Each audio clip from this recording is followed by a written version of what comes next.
Imagine a world where the most powerful and often most despicable men are the ones who bring out the best in art and creativity. Sounds bizarre, right? Yet this was the reality of the Renaissance, a period that transformed Europe from the 14th to the 17th century. It was a time when the worst of humanity and the best of artistry walked hand in hand, creating a legacy that still amazes us today. The Renaissance was a rebirth of culture, science, and art. It was a time when Europe emerged from the darkness of the Middle Ages and began to rediscover the knowledge and beauty of ancient Greece and Rome. But this rebirth wasn't just about rediscovering old ideas. It was about pushing boundaries and creating something entirely new. And at the heart of this transformation were some of the most controversial figures in history. Let's start with the popes. These were not the kind of religious leaders you might expect. They were more like kings, with all the power and wealth that came with it. Popes like Sixtus IV and Julius II were known for their lavish lifestyles, political intrigues, and in some cases, scandalous personal lives. But despite their flaws, they had a deep appreciation for art and beauty. They understood that art could be a powerful tool to strengthen the Church's influence and leave a lasting legacy. In 1480, Pope Sixtus IV commissioned some of the greatest artists of the time, Botticelli, Ghirlandajo, Perugino, and Signorelli, to paint the first frescoes in the Sistine Chapel. This was a monumental task, and the results were nothing short of breathtaking. The chapel's walls came to life with scenes from the Bible, showcasing the talent and creativity of these artists. But the real masterpiece came later, when Pope Julius II asked Michelangelo to paint the ceiling of the Sistine Chapel. It took Michelangelo 4 years to complete, and the result was a masterpiece that continues to awe visitors today. The ceiling tells the story of creation, from the separation of light and darkness to the creation of Adam, one of the most iconic images in art history. But the popes weren't the only ones who supported the arts. Wealthy families like the Medicis in Florence also played a crucial role.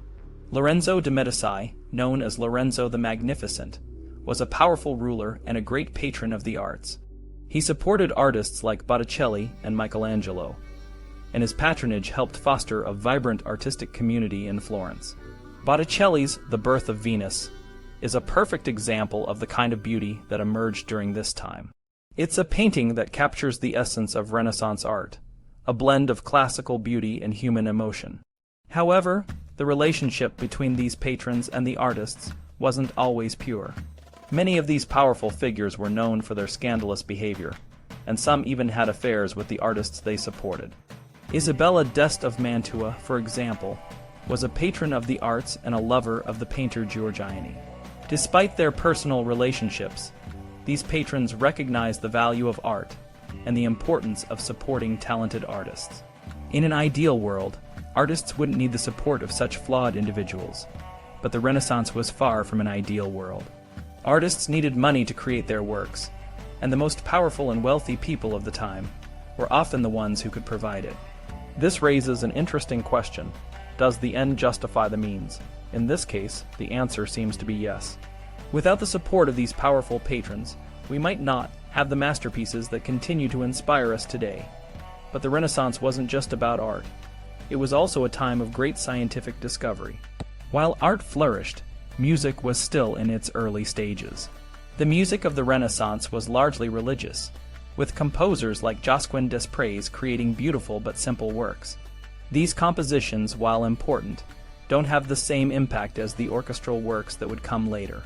It's a reminder that not all aspects of culture develop at the same pace. One of the most significant scientific breakthroughs of the Renaissance came from a Polish astronomer named Nicolaus Copernicus. Copernicus challenged the long-held belief that the Earth was at the center of the universe. Instead, he proposed that the Earth and other planets revolved around the Sun. This was a radical idea that went against the teachings of the Church and the common understanding of the time.